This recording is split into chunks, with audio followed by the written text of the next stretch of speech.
Hello दोस्तों, कल जैसा कि हमने पढ़ लिया था शिशुनाग डायनेस्टी, आज हम स्टार्ट करेंगे नंदा और मौर्य। जो नंदा डायनेस्टी का टाइम है वो थोड़ा सा छोटा है और मौर्य डायनेस्टी बड़ा है, तो हम इसको छोटे छोटे टॉपिक्स में मैंने लिख के रखा है। मैं आपको जो ज़्यादा बताऊंगा वो आप लिखते जाएंगे और नोट्स बनाते जाएंगे, तो इसके बीच बीच में जो छोटी छोटी चीज़ें हैं वो मैं आपको बताता रहूँगा। अब आप चाहे तो लिखना स्टार्ट कर सकते हैं। इंडियन एंशिएंट हिस्ट्री में नंदा डायनेस्टी का एक बहुत ही इंपॉर्टेंट रोल रहता है। क्यों? क्योंकि इसी समय में सिकंदर का भारत पर आक्रमण हुआ है। शिशुनाग डायनेस्टी का जो आखिरी शासक था वो महानंदिन था, और महानंदिन और एक शूद्र महिला से एक पुत्र की उत्पत्ति होती है, एक पुत्र प्राप्त होता है महानंदिन को। वो बहुत ही ताकतवर और उस समय के तत्कालीन भारत का एक महान सम्राट बनकर निकलता है, जिसने सबसे पहले एक राट की उपाधि धारण करी थी। उसका नाम है महानंद। जो नंदा डायनेस्टी का टाइम पीरियड है वो 343 से 321 बीसी है। इसको समाप्त करके मौर्य डायनेस्टी की स्थापना होती है। अब महानंदिन की हत्या करके महापद्मनंद सत्ता प्राप्त करता है, और ये बहुत ही शक्तिशाली शासक होता है। ये एक नॉन रूलिंग क्लास, मतलब क्षत्रिय नहीं था, लेकिन इसने सत्ता प्राप्त करी और शासन की स्थापना करी। ये उस समय के भारत का सबसे ताकतवर शासक था।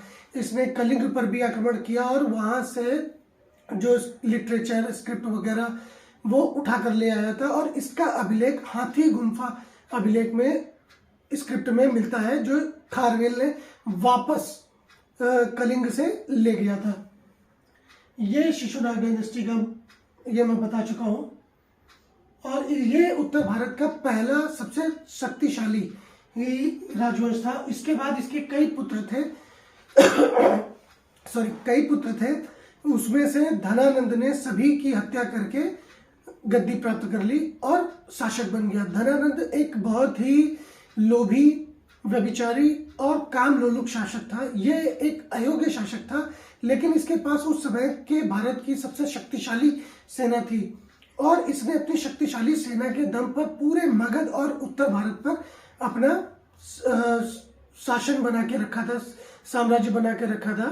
और ये अपना जो शासन था वो अपने मंत्रियों की सहायता से किया करता था। इसमें जो सबसे इंपॉर्टेंट इसका मंत्री था, जिसके बारे में आप सभी को मालूम होगा, इसको अमात्य राक्षस बोला जाता है।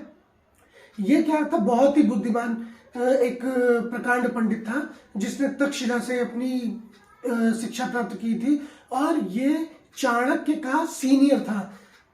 इसी ने चाणक्य को रोकने और चंद्रगुप्त को शुरुआती दौर में हराने और उत्तर भारत पर स्थिति को मजबूत बनाए रखने में अपनी महत्वपूर्ण भूमिका निभाई थी।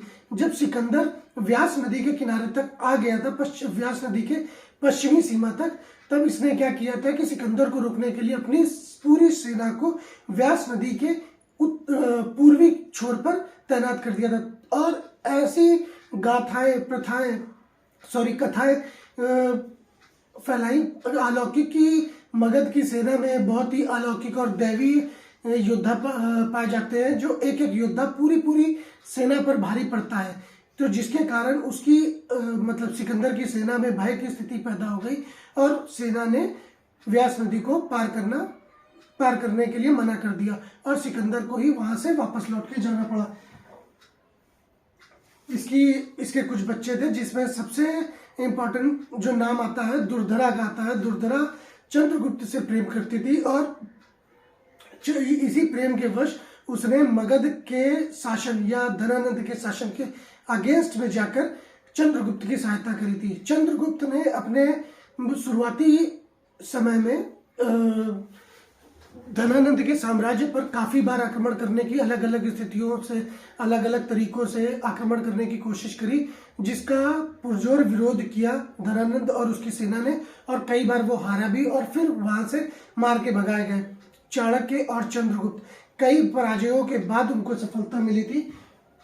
धनानंद का जो शासन था वो 329 से 321 बीसी तक था, और एक कथा के अनुसार जो धनानंद के हरम या रनवास था, वहां पर एक शूद्र महिला थी मूरा। एक कथा के अनुसार ऐसा है, क्योंकि इस समय का इतिहास थोड़ा सा धूमिल है, जिससे एक पुत्र की प्राप्ति होती है और वही पुत्र चंद्रगुप्त था। इसीलिए वो अपनी माँ के नाम पर ही चंद्रगुप्त को चंद्रगुप्त मौर्य बोला जाता है। कुछ लोग इसको भी नेपाल की तराई में स्थित एक छोटे से क्षेत्र के राजा के पुत्र के रूप में भी चंद्रगुप्त को मान्यता देते हैं।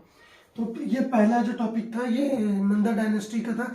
नंदा डायनेस्टी की जो सोसाइटी, इकोनॉमी और रिलीजन और पॉलिटिकल थी, वो भी उस समय की जो सामाजिक स्थिति थी उससे मिलती जुलती थी। स्त्रियों को कम अधिकार प्राप्त थे, समाज 4 वर्णों में विभाजित था, केंद्रीकृत शासन व्यवस्था थी, क्योंकि इससे पहले बुद्ध के समय में गणराज्यों की स्थापना हुई थी, लेकिन उन गणराज्यों को समाप्त करके एक केंद्रीकृत शासन की व्यवस्था की गई, जिसमें राजा छोटे छोटे क्षेत्रीय राजाओं, सामंतों को कुछ अधिकार दे देता था, गवर्नर बना देता था, उनके आधार पर उन्हीं को थोड़ी सी शक्तियां देकर टैक्स कलेक्शन किया जाता था। अलग अलग व्यवस्थाएं थी।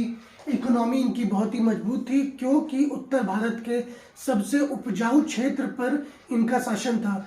इनके पास अस्त्रों की कोई कमी नहीं थी, क्योंकि जंगल पर्याप्त थे। उन जंगलों का प्रयोग करके नावें बनाई जाती थी, हथियार, धनुष, बाण, रथ बनाए जाते थे। उस समय जो शासन व्यवस्था थी उसमें रथों का एक महत्वपूर्ण उपयोग था, महत्वपूर्ण स्थान था। ज्यादातर युद्ध जो होते थे वो रथों का प्रयोग ही करते थे। जैसा कि आपको पता होगा, रथी, महारथी, अधिरथी का कल्चर हमारे प्राचीन इतिहास में महत्वपूर्ण स्थान रखता है। रिलीजियन, समाज में जो प्रथम स्थान पर थे वो ब्राह्मण आते थे और क्षत्रिय द्वितीय स्थान पर आते थे। क्योंकि धनानंद एक लोभी, व्यभिचारी और क्रूर प्रवृत्ति का शासक था, ये ब्राह्मणों को ज्यादा सम्मान नहीं देता था। एक बार इसने अपनी सभा में कुछ ब्राह्मणों को ज्ञान के आदान प्रदान के लिए विचार विमर्श के लिए बुलाया, जिसमें चाणक्य भी सम्मिलित थे, और वहीं पर इसने चाणक्य का अपमान किया, जिसके कारण चाणक्य ने धनानंद और नंद डायनेस्टी को समाप्त करने के लिए शपथ ली और अपनी चोटी में बंधी हुई गांठ को खोल लिया और बोला कि जब तक नंदा डायनेस्टी का विनाश नहीं कर देगा तब तक वो अपनी चोटी को नहीं बांधेगा। और इकोनॉमी और सोसाइटी में जो प्रथम 3 स्थान थे, क्षत्रिय, वैश्य और ब्राह्मण, इनका स्थान सबसे ऊंचा था। शूद्रों की स्थिति बहुत गिरी हुई थी। समाज में जो उच्च वर्ण की स्त्रियां थी वो शस्त्रों का ज्ञान भी लेती थी, ऐसा बहुत ही कम देखने को मिला है। और जो निम्न वर्ग की स्थितियां थी, निम्न वर्ण की, उनको उच्च वर्ण की स्त्रियों की तुलना में ज्यादा पॉलिटिकल और इकोनॉमिक और सोशल राइट्स थे। क्यों? क्योंकि समाज उन्हीं के कमाए हुए धन से चलता था, जो टैक्स उनसे वसूला जाता था। स्त्रियां भी काम करती थी, घर के बाहर निकलकर खेती बाड़ी करती थी, दूसरों के घरों में बर्तन धोती थी, जिसके कारण उनको कुछ पैसा मिलता था। स्त्रियों की स्थिति बहुत ही ज्यादा खराब थी, क्योंकि स्त्रियों को संभोग के लिए, आराम के लिए एक वस्तु के रूप में वो उपयोग करते थे।